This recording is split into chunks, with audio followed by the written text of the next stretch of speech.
Hello friends, welcome to Rahul GS research centre. चलिए आज की करंट अफेयर की बात करें तो आज है आपका 5 अगस्त 2022। ठीक है। सबसे पहली जो न्यूज़ है वो समझिएगा। सुप्रीम कोर्ट ने क्या बोला है, पैनल बनाने के लिए बोला है। ठीक है, किस पे? जो फ्री वेसेज इश्यूज़ होती हैं उस पर बोला है सुप्रीम कोर्ट ने एक पैनल बनाने के लिए। देखिए ऐसा होता है कि हमारे यहाँ की जो गवर्नमेंट है, ठीक है, वो गवर्नमेंट जो है लोगों को फ्री वेसेज पे या फिर सब्सिडी में चीज़ें दे, लेकिन उस लिमिट तक दे जिस लिमिट तक हमारी स्टेट की या कंट्री की इकोनॉमी इफेक्ट ना हो। ठीक है, इसे बोला है कि आप एक पैनल बनाइए। ठीक है, सुप्रीम कोर्ट ने आदेश दिया है। दूसरा देखिए, दूसरा चाइना में क्या हो गया, चाइना ने ताइवान पे क्या कर दिया, प्रेशर डालने की कोशिश की है। अभी आप देख रहे हैं जैसे कि सिचुएशंस थी स्टार्टिंग, हाँ ना, स्टार्टिंग जनवरी की बात करें उस समय जैसे सिचुएशंस पैदा हो रही थी रशिया और यूक्रेन के बीच में, वैसी तनाव की स्थिति पैदा हो गई है चाइना और ताइवान के बीच में। ठीक है, ताइवान क्या कर रहा था, देखिए मैटर क्या है, जो ताइवान है ना, ताइवान क्या है, यूएस के क्लोज जा रहा है। ठीक है, और यूएस के क्लोज जाने पे चाइना क्या बोल रहा है कि आप यूएस के क्लोज मत जाओ। जैसा सेम क्या था, रशिया मना कर रहा था। ठीक है, वैसा सेम क्या मना कर रहा है, चाइना मना कर रहा। लेकिन वहाँ पे उन दोनों की जगह अब यहाँ पे क्या है, यूक्रेन की जगह ताइवान है। ठीक है, और रशिया की जगह क्या है, चाइना है। सिंपल सी बात। ठीक, तो ये मना कर रहा है कि ताइवान को कि भैया आप यूएस के पास मत जाओ, लेकिन ये यूएस से क्या कर रहा है, रिलेशन बना रहा, और यूएस भी क्या है, इसकी काफ़ी हेल्प कर रहा है। ठीक है, तो हुआ क्या इन दौरान, चाइना ने क्या किया है, काफ़ी जगह पे है ना उसके चारों ओर ताइवान के एरियाज़ में क्या कर दिया है, मिलिट्रीज है ना एक्टिविटी स्टार्ट कर दी है, और काफ़ी सारे मिसाइल्स वगैरह भी है ना दागे हैं ताइवान पे। ठीक है, तो एक मतलब एज लाइक अ वार की तरह स्टार्टिंग हो चुकी है ना। अब देखिए हुआ क्या था, स्टार्टिंग कैसे, अभी ये हाल ही मैटर क्यों है हुआ। ठीक है, यूएस की जो स्पीकर है नैन्सी फेलेंस, वो क्या है, वो पहुंच गई हैं ताइवान। देखिए मतलब इस बंदी का लेवल ही कुछ अलग है यार। मतलब इतना मैटर हो रखा था है ना, वो ताइवान पहुंच गई और अपने साथ अपनी से है ना सिक्योरिटी के लिए 24 फाइटर है ना प्लेन भी लेकर पहुंची हुई हैं। ठीक है। चलिए ये न्यूज़ थी है ना। अब यहाँ पे देखिए ऐसी स्थिति बन रही है कि देखो, अगर मान लो कि एज अ वार की तरह स्थिति बन भी जा रही, वार होने भी लग रहा ना, तो आपको लगता है क्या यूएस इस वार में पड़ने वाला? नहीं नहीं, मुझे नहीं लगता है ना कि आप यूएस इन सब वार में पड़ने वाला है। हाँ, हेल्प ज़रूर करेगा क्योंकि ऑलरेडी यूएस क्या 2-3 वार में पड़ चुका है और जिसको उसका बहुत बड़ा लॉस भुगतना पड़ा है। तो यूएस तो वार में आने आने से रहा। ठीक है, हालांकि हेल्प ज़रूर करेगा है ना। और आप अगर ऐसा प्रिडिक्ट कर रहे हो कि इसकी स्थिति जैसे यूक्रेन की तरह हो जाएगी, तो हाँ, इसमें कोई दो राय नहीं है कि यूक्रेन जैसी हालत ना हो जाए ताइवान में। ठीक है, चलिए। तीसरे न्यूज़ की बात करें तो यहाँ पे देखिए यंग इंडिया जो न्यूज़ है ना की जो ऑफिस थी उसको क्या कर दिया, ईडी ने कल सील कर दिया। ठीक है, देखिए ये क्या था, यंग इंडिया न्यूज़पेपर की बात करें, यंग इंडिया न्यूज़ और यंग इंडिया न्यूज़पेपर दोनों अलग अलग है, इनको थोड़ी समझेंगे। ऑफिस सील किया गया है। यंग इंडिया न्यूज़पेपर की जो स्टार्टिंग की थी हमारे गांधी जी ने की थी। ठीक है, इसकी स्टार्टिंग कब की गई थी, 1919 में की गई थी। स्टार्टिंग कब की गई थी, 1919 में की गई थी। किस 1919 से लेकर के 1932 तक जितने भी हमारे क्या थे, स्ट्रगल थे, फ्रीडम स्ट्रगल, उस स्ट्रगल को है ना बढ़ाने के लिए, मतलब फ्रीडम्स कैसे मिले उस लोगों को मोटिवेट करने के लिए इस न्यूज़पेपर की स्थापना की गई थी। ये वीकली मैगजीन था। ठीक है, कब स्टार्ट की गई थी, 1919 में। पेपर पॉइंट ऑफ व्यू से इंपॉर्टेंट हो सकता है। ठीक है, चलिए अब चौथे न्यूज़ की बात करते। देखिए लोकसभा में क्या डाटा पेश किया गया, डाटा क्या पेश किया गया इसको देखिएगा।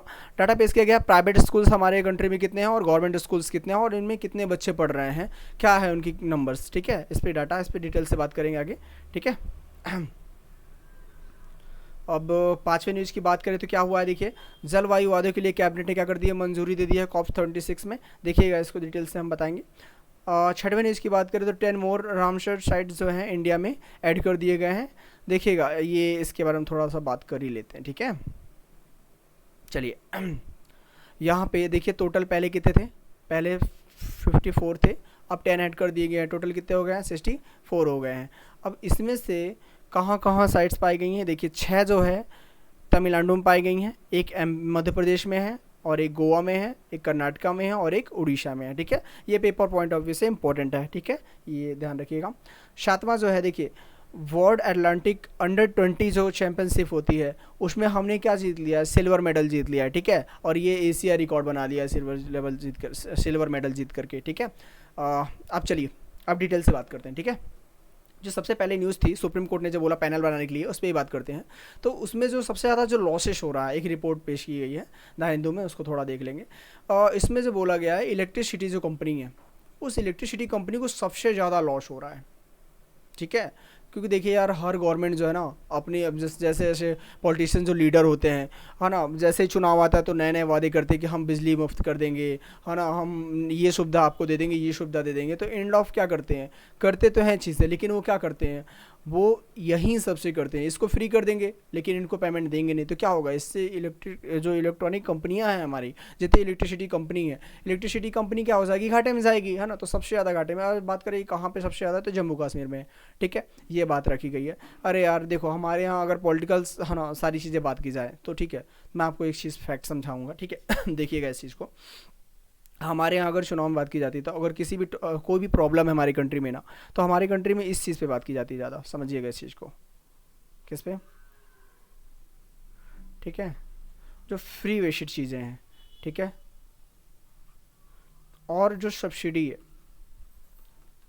ठीक है, किसी भी चीज़ का अगर कोई प्रॉब्लम है, उस पर क्या करेंगे हमारे जितने भी पॉलिटिकल लीडर्स हैं, या तो उसको फ्री बेसिक में प्रोवाइड करवाएंगे, यही वादा करते हैं ना हमसे कि हम फ्री कर देंगे, या फिर हम उसको सब्सिडी देंगे, उसके दाम को कम कर देंगे, है ना, यही करते हैं। तो ये क्या है यार, ये क्या परमानेंट सोल्यूशन है? नहीं, ये परमानेंट नहीं होता। ये क्या होता है, टेम्प्रोरी होता है, ठीक है, ये टेम्प्रोरी सोल्यूशन है, ठीक है, ये टेम्प्रोरी सोल्यूशन है। अच्छा, और इस टेम्प्रोरी सोल्यूशन में क्या होता है, उनको वोट बैंकिंग होता है, मतलब इसका इलेक्शन में इनको क्या मिलता है, प्रॉफिट मिलता है, ठीक है, इलेक्शन में प्रॉफिट मिलेगा, ठीक। और जो ये करते हैं, फ्री कर देते हैं, सब्सिडीज़ देते हैं, ये किसके पैसे से देते हैं, सारी सब्सिडी, ये टैक्सेस होते हैं जो हम पे करते हैं ना, एक छोटी पेन से लेकर के हर एक चीज़ जो हम परचेस करते हैं, उन सब में टैक्स इंक्लूड है, ठीक है, उस टैक्स के ही पैसे से सारी चीज़ें हो रही हैं, अवेयर नहीं है इस चीज़ से आप, ठीक है। तो इसी चीज़ का करते हैं वो, ठीक है। और एंड ऑफ क्या होता है, लोगों को, है ना, फ़ायदा तो होता है इसका, देखो यार, फ़ायदा तो होता है, फ़ायदा की बात करो तो फ़ायदा तो होता है लोगों को। अगर जिसके घर में लाइट नहीं है, जिसके घर में बिजली, है ना, बिजली की प्रॉब्लम है, पानी की प्रॉब्लम है, तो अगर उसको क्या सब्सिडीज़ वगैरह या फिर फ्री चीज़ें प्रोवाइड किया तो फ़ायदा तो होता है उसे। लेकिन क्या है ये एंड ऑफ क्या है, टेम्प्रोरी है। आप इस चीज़ को समझने की कोशिश कीजिए, आगे चल के, है ना, आपका जो स्टेट होता है उसकी इकोनॉमी क्या हो जाएगी, डाउन हो जाएगी। जब इकोनॉमी डाउन होगी तो वहाँ पे क्या हो जाएगी, जो हमारी जो वो कोई भी सामान की वैल्यूज़ होगी, उस सामान की वैल्यू क्या हो जाएगी, हाई हो जाएगी, है ना। तो ये क्या होता है, ये गलत है, ठीक है, और एंड ऑफ हमें ही भुगतना पड़ेगा। तो ये जो सोल्यूशन निकाला जाता है हमारे यहाँ, है ना, फ्री बेसिक पे देना, सब्सिडीज़ देना, ये चीज़ गलत है, ठीक है। इसी पे सुप्रीम कोर्ट ने ये रिपोर्ट है उसको पेश किया, ये इंडिया में चलता है, ठीक है, इंडिया में चलता है। अगर बात करें फिक्स फिक्स बेसिक पे, देख किसी प्रॉब्लम की दो प्रकार से होता है, या तो फ्री कर दो, सब्सिडी कर दो, दूसरा होता है फिक्स करना प्रॉब्लम को, ठीक है। फिक्स में देखिए, फिक्स में क्या होता है, कोई भी प्रॉब्लम होता है उसको फिक्स करेंगे तो वो क्या होता है, परमानेंट सोल्यूशन होता है। देखिए जैसे बिजली का ही ले लीजिए, बिजली में क्या करना, बिजली फ्री देना लोगों को, क्या ये सोल्यूशन है? नहीं है सोल्यूशन ना, ये टेम्प्रोरी सोल्यूशन हो सकता है लेकिन परमानेंट नहीं है। परमानेंट कैसे है, आप सोलर को लेकर के आइए, ठीक है, सोलर विद्युत ऊर्जा को बढ़ावा दीजिए, उसके कॉस्ट जो है, जो कॉस्ट अभी हाई है, उस कॉस्ट को कम कीजिए, लोगों में उसको अवेयरनेस पैदा कीजिए, लोग उसको परचेस करें, उसको लगवाएं, ताकि ये क्या हो जाएगा, ये आपका परमानेंट सोल्यूशन होगा, ठीक है। लेकिन हमारे यहाँ ऐसा नहीं होता है, ठीक है। अगर सोल्यूशन खत्म हो जाएगी तो भैया क्या मुंह लेकर के जाएंगे ये पॉलिटिकल लीडर आपसे वोट मांगने? नहीं कर पाएंगे ना। तो ठीक है, तो यही होता है हमारे यहाँ गलती, ठीक है। अगर फिक्स की बात करें तो ये परमानेंट, है ना, सोल्यूशन होता है, ठीक है, इसमें वोट बैंकिंग का कोई सिस्टम ही नहीं होता, ठीक। अच्छा, इसमें लेकिन क्या करना पड़ता है, इसे ज़्यादा करना पड़ता है, इसमें जो है वर्क जो है ज़्यादा करना पड़ता है। किनको? एक तो पॉलिटिकल लीडर जो हैं, ठीक है, दूसरा गवर्नमेंट को, तीसरा जितने भी मिनिस्टर्स हैं हमारे, इन सबको क्या करना पड़ता है, ज़्यादा वर्क करना पड़ता है, ठीक है। ये सिस्टम कहाँ चलता है, अगर फिक्स की बात करें, ये सिस्टम चलता है हमारा यूरोप में, ये सिस्टम हमारा यूरोप में चलता है, समझिएगा इस चीज़ को। वहाँ पे फिक्स बेस पे बात होता है, अगर कोई प्रॉब्लम है तो उसका टेम्प्रोरी सोल्यूशन नहीं चाहिए, वहाँ पे उनको परमानेंट सोल्यूशन चाहिए।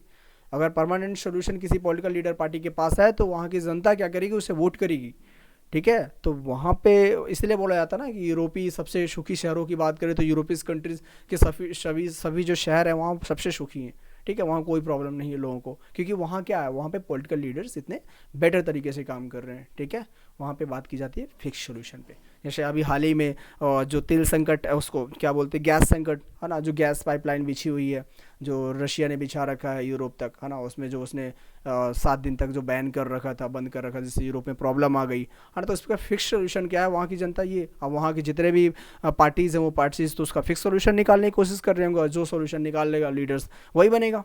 ठीक है, ऐसा चलता है वहाँ पे यार। ठीक है, चलिए, आई होप आपको समझ में आया होगा।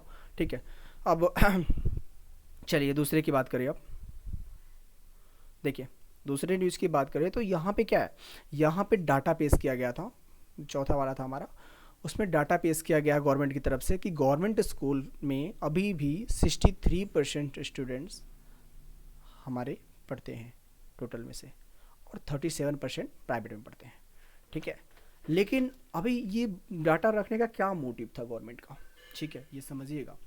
डाटा रखने का यही मोटिव था कि अभी जो हाल ही में प्राइवेट स्कूल ओपन जो न्यू एप्लीकेशन लगाए गए हैं, लगभग 5,000 से भी क्या है ऊपर है नए स्कूल ओपन करने के लिए मंजूरी के लिए एप्लीकेशन दाखिल की गई है। ठीक है, प्राइवेट स्कूल की तरफ से।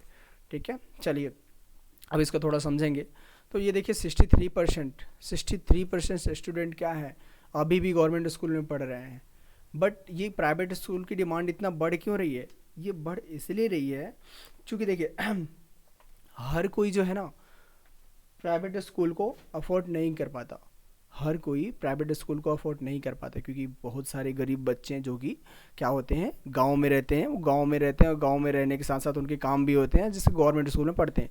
अब देखिए होता क्या, एंड ऑफ क्या होता है, गवर्नमेंट स्कूल में पढ़ते हैं ना तो बच्चों का स्तर लो क्यों हो रहा, क्योंकि वहाँ पे क्या है क्वालिटी मतलब डाउन है। क्वालिटी इंप्रूव करेगा गवर्नमेंट, अगर चाहती है कि लोगों में रियली इंप्रूव चाहिए, एजुकेशन को बढ़ाना है, तो एजुकेशन को बढ़ाना है तो अगर ये 63% यूथ को हम क्या करेंगे इम्प्रूव करेंगे तो ही हमारा क्या होगा, कंट्री जल्दी डेवलप करेगा। तो ये कैसे हो सकता है, एक तो क्वालिटी मेंटेन करे, क्वालिटी है नहीं हमारे यहाँ गवर्नमेंट स्कूलों में, टीचर्स तो हैं लेकिन टीचर्स परमानेंट नहीं जा रहे हैं, या टीचर्स जा रहे हैं तो उनको वर्क दिया जा रहा है गवर्नमेंट का, तो अब वर्क करे टीचर्स की, क्लासेस ले टीचर। ठीक है, तो ऐसा नहीं हो पाता, कंटिन्यू बच्चे जो हैं है ना कंडक्ट नहीं हो पा रहे हैं स्कूल में। ठीक है, तो बहुत सारी चीज़ें हैं।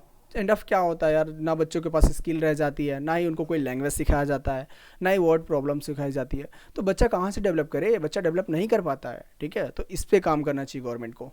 ठीक है, हालांकि दिल्ली गवर्नमेंट ने इस पर बहुत अच्छा काम किया, अगर बात की जाए गवर्नमेंट स्कूलों पे तो दिल्ली गवर्नमेंट ने एकदम नेक्स्ट लेवल का काम किया है। ठीक है, चलिए अब जलवायु वाला जो था तीसरा न्यूज़, उसके बारे में थोड़ा सा डिटेल्स कर लेते हैं। जलवायु वादों के लिए क्या किया गया, कैबिनेट ने मंजूरी दे दी है। इसमें क्या बोला गया है, 500 गीगावाट तक के जो 2030 तक का लक्ष्य रखा गया कि हम 500 गीगावाट क्या करेंगे, एनर्जी को क्या करेंगे रिन्यूएबल एनर्जी जो है उससे क्या करेंगे, प्रोड्यूस करेंगे, कहाँ तक, 2030 तक। ठीक है, और दूसरा जो है एनर्जी क्या करेंगे हम, जितना भी हमारी एनर्जी का रिक्वायरमेंट है उसका 50% हम चीज़ कहाँ से है ना 2030 तक लेंगे, जो रिन्यूएबल एनर्जी है उससे हम इसका 50% जो हमारी रिक्वायरमेंट है उसको एब्जॉर्ब करेंगे 2030 तक, ऐसा लक्ष्य रखा गया है। तीसरा, कार्बन इमिशन जो है हमारा, कार्बन इमिशन उसे क्या करने के लिए, कम करने के लिए बोला है, कितना 1 मिलियन टन तक कम कर देंगे हम कार्बन इमिशन को, कब तक, 2030 तक, ये लक्ष्य रखा गया है। और नेट जीरो का लक्ष्य हमारा है 2070 तक। ये आज का करंट अफेयर था। ठीक है, एंड अप मैं आपको क्या करूँगा, एक क्वेश्चन दूंगा, है ना, उस क्वेश्चन को क्या करना है, ये डाटाज वगैरह है, देखिए यहाँ पे डाटा वगैरह है। ठीक है, इस क्वेश्चन का अब एंड ऑफ एक आपको क्वेश्चन दूंगा, उस क्वेश्चन को आंसर जो है आपको कमेंट बॉक्स में करना है। देखिए क्वेश्चन क्या है, ग्रामीण परिवार को निम्नलिखित में से कौन सा अनुदान प्रत्यक्ष ऋण सहायता प्रदान करता है। ठीक है, जो ग्रामीण क्षेत्र में, ठीक है, जो लोग होते हैं उनको ऋण कौन प्रदान करता है, ग्रामीण क्षेत्र के डेवलपमेंट के लिए ऋण कौन प्रदान करता है। ऑप्शन नंबर ए क्षेत्रीय ग्रामीण बैंक, ऑप्शन नंबर सेकेंड राष्ट्रीय कृषि और ग्रामीण विकास बैंक, ऑप्शन नंबर थर्ड भूमि विकास बैंक। ठीक है, ये ऑप्शंस दिए हुए हैं, ऑप्शन ए में है ए एंड 2 ओनली। ठीक है, 1 और 2 दोनों। दूसरा है, मैं आपको हिंदी में समझा दे रहा हूँ, केवल दूसरा। सी में दिया हुआ है 1 एंड 3, मतलब 1 और तीसरा दोनों, है ना। डी में है 1, 2 एंड 3 तीनों। ठीक है, इनमें से कोई एक ऑप्शन आपको सिलेक्ट करना है और कमेंट बॉक्स में लिखना है अपना आंसर। ठीक है, चलिए आज की वीडियो में इतना ही। आशा करता हूँ कि आपको सारी चीज़ें समझ में आई होंगी और आपका knowledge day by day improve हो रहा होगा, है ना। हमारे चैनल से जुड़ने के लिए हमारे चैनल को सब्सक्राइब करें और ज़्यादा से ज़्यादा शेयर करें ताकि ये सारी नॉलेज जो है सभी लोगों तक पहुँच सके। ठीक है, ये बहुत ही ज़रूरी है सभी लोगों को, है ना, चाहे आप किसी एग्ज़ाम की प्रिपरेशन कर रहे हो या नहीं कर रहे हो। क्योंकि देखिए, अगर आप एग्ज़ाम की प्रिपरेशन नहीं कर रहे हैं फिर भी ये चीज़ें आपके जानने के लिए ज़रूरी है कि आपके देश में क्या हो रही हैं, वो कैसे हो रही हैं, एक्चुअल इसका फैक्ट क्या है। आप हमारे देश के नागरिक हो और ये आपका राइट बनता है कि आप इस चीज़ को जानें। ठीक है, तो आप, मैं आशा करता हूँ कि आप इसे ज़्यादा से ज़्यादा शेयर करते होंगे। चलिए आज के लिए इतना ही। जय हिंद, मिलेंगे नेक्स्ट वीडियो में। Thank you very much.